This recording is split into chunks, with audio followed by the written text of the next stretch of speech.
ये NCERT book का 8.4 वाला टॉपिक है और इसमें क्वेश्चन में बड़ा लॉजिक लगाना पड़ता है क्योंकि घुमा फिरा के क्वेश्चन पूछ देता है। अब घुमा फिरा के कैसे पूछेगा उसको समझते हैं। तो ये टॉपिक है विद्युत चुम्बकीय स्पेक्ट्रम। इलेक्ट्रोमैग्नेटिक स्पेक्ट्रम है क्या, इसको समझते हैं। वैसे तो स्पेक्ट्रम का मतलब है किसी चीज को क्रम से जमा देना, ठीक है। अब कोई भी चीज क्रम से जमाते हैं तो उसका आधार होता है कुछ ना कुछ तरीका। जैसे मान के चले कि हम बोलें कि लंबाई के अनुसार जमाना है तो पहले हम छोटी लंबाई फिर बड़ी लंबाई फिर ये ऐसा कर सकते हैं, या बड़े से छोटे की ओर जाना है तो पहले बड़ा कर दें या छोटा। वजन के हिसाब से कर लें तो पहले भारी वाला फिर उससे हल्का वाला फिर उससे और हल्का वाला, या पहले हल्का वाला कर लें। तो कोई भी आधार लेके हम किसी चीज़ को क्या करते हैं, जमा देते हैं।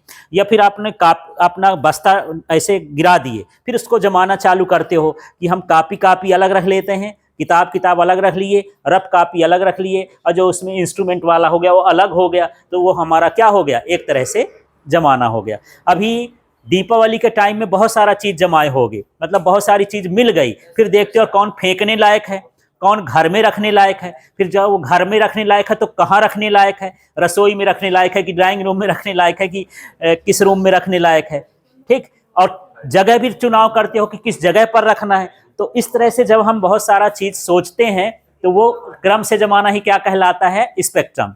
तो इसमें सिंबल क्या है, इसी से परिभाषा बन जाएगी। विद्युत चुंबकीय स्पेक्ट्रम को, विद्युत चुंबकीय तरंगों को यहां पर ऐसे जोड़ना, क्या, विद्युत चुंबकीय तरंगों को तरंग दैर्ध्य के आधार पर जमाते हैं या व्यवस्थित करते हैं तो इसे विद्युत चुंबकीय स्पेक्ट्रम कहते हैं।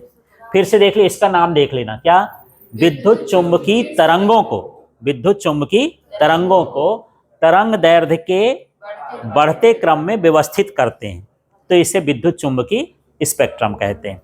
यह तरंग दैर्ध्य का बढ़ता क्रम कह सकते हो या आवृत्ति का कैसा हो जाएगा, घटता क्रम, ठीक है। तो यहां पर जो जितनी भी तरंगें हैं उनको 7 पार्ट में बांटा गया है। तरंग दैर्ध्य, हाँ, सेवन पार्ट्स में बांटा गया है। ये जो बना है इसको हम पहले बोलते हैं कि ये क्या है, गामा तरंग है, ठीक है। इसको हम क्या बोलेंगे, गामा। ये वाला क्या कहलाया, एक्स किरणें या तरंगें, जो भी लिखना हो, यहां तरंगें भी लिख सकते हो और किरणें भी लिख सकते हो, ठीक है। इसके बाद यहां पर यूवी का मतलब है परावैगनी, अल्ट्रावायलेट, ये हो गया परावैगनी किरणें, ठीक है। फिर ये विजुअल रेज हो गया, माने यहां पर क्या हो गया, दृश्य किरणें, ठीक है, ये VR लिख देता हूं। फिर ये इंफ्रारेड होता है, ये क्या होता है, अवरक्त किरणें। फिर यहाँ ये माइक्रोवेव्स या सूक्ष्म तरंगें भी लिख सकते हो, ये हो गया माइक्रो तरंगें। और ये होता है लास्ट में रेडियो तरंगें। अब इसको इतना भर न पढ़ना, सीधा सीधा नहीं आ जाता कि हाँ, सीधा भी आता है कि विद्युत चुंबकीय स्पेक्ट्रम क्या है, उनके तरंगों का नाम लिखना है। तो पहले ये क्रम रहेगा कि पहले गामा किरण, फिर क्या होगी एक्स किरण, फिर क्या होगी परावैगनी किरणें, दृश्य किरणें, अवरक्त किरणें, माइक्रो तरंगे, रेडियो तरंगे। इसके अलावा छोटे छोटे क्वेश्चन इसमें मैं पूछूं कि सबसे अधिक तरंग दैर्ध्य वाली, वेवलेंथ वाली कौन सी किरण होगी, तो ये तरंग दैर्ध्य का कौन सा क्रम है, बढ़ता क्रम, मतलब धीरे धीरे तरंग दैर्ध्य क्या हो रही, बढ़ रही है।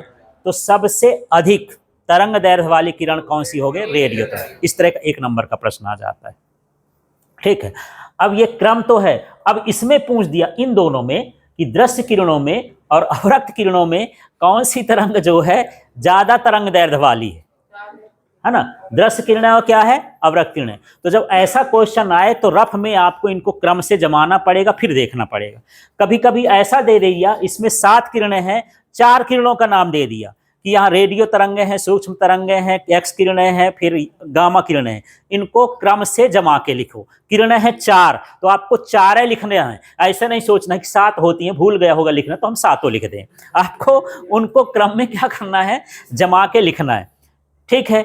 इसमें पूछता है सबसे कम तरंग दैर्ध्य की किरण बता दो यार, सबसे कम तरंग दैर्ध्य की किरण है ना, सबसे कम तरंग दैर्ध्य की किरण कौन सी कहला जाएगी, गामा किरण, ठीक है।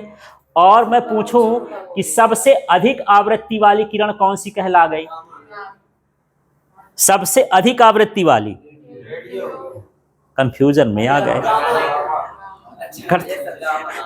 देखो, ये आवृत्तियों के घटते क्रम में है, जिसकी तरंग दैर्घ्य ज्यादा होगी, है ना, उसकी आवृत्ति क्या होगी, कम होगी।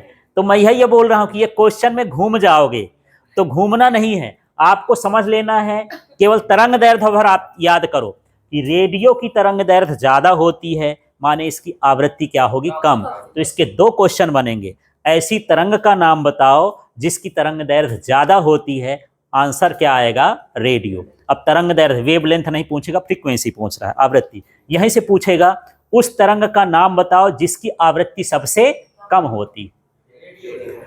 तरंग दैर्घ्य अधिक तो आवृत्ति अपने आप क्या है, कम। ये रिलेशन होता है nu equal to C upon lambda.